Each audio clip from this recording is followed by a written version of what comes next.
அது மட்டும் இல்ல, இதுக்கு அதாவது இந்த பதவிக்கு பேரம் பேசப்பட்டிருக்கு. இந்த இயக்குனர் பதவிக்கு, சுகாதாரத்துடைய இயக்குனர் பதவிக்கு பேரம் பேசப்பட்டிருக்கிறது. அந்த பேரம் பேசப்படும் பொழுது 1 கோடி ரூபாய்க்கு பேரம் பேசப்பட்டிருக்கிறது. அதுல முதலமைச்சர் அலுவலகத்தில் உள்ள புரோக்கர்களிலே ஒருவர், முதன்மை புரோக்கர் அக்கா சுந்தர் அடைமொழியை கொண்டவர், அவர் 50 லட்சம் அந்த பதவிக்காக வாங்கி இருக்கிறார், அட்வான்ஸாக வாங்கி இருக்கிறார். இதில் மிகப்பெரிய ஊழல் நடந்திருக்கிறது. அது துணைநிலை ஆளுநர் கவனத்திற்கும் சென்றிருக்கிறது. ஆகவே முதலமைச்சர் அவர்கள் பல காரணங்களுக்காக, செவேல் ஒரு பிரச்சனை கிடையாது அவருக்கு, 6 மதுபான தொழிற்சாலைகளுக்கு 90 கோடி ரூபாய் கைமாறியுள்ளது.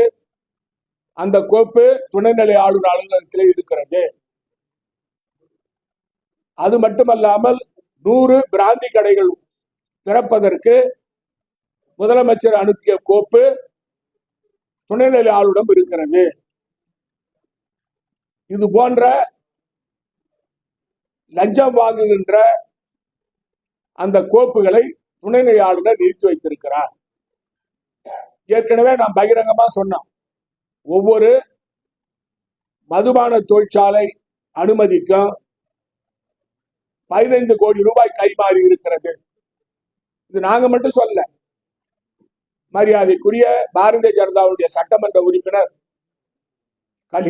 கல்யாண சுந்தரம் அவர்கள் இதை பகிரங்கமாக சட்டமன்றத்தில் 6 மதுபான தொழிற்சாலைக்குள்ள ஒவ்வொரு மதுபான தொழிற்சாலைக்கும் 10 கோடி ரூபாய் லஞ்சம் கொடுக்கப்பட்டிருக்கிறது, வெளி மார்க்கெட்டில் பேசிக் கொண்டிருக்கிறார்கள் என்று அவர் பகிரங்கமாக சட்டமன்றத்தில் சொன்னார். அது பதிவாகி இருக்கிறது.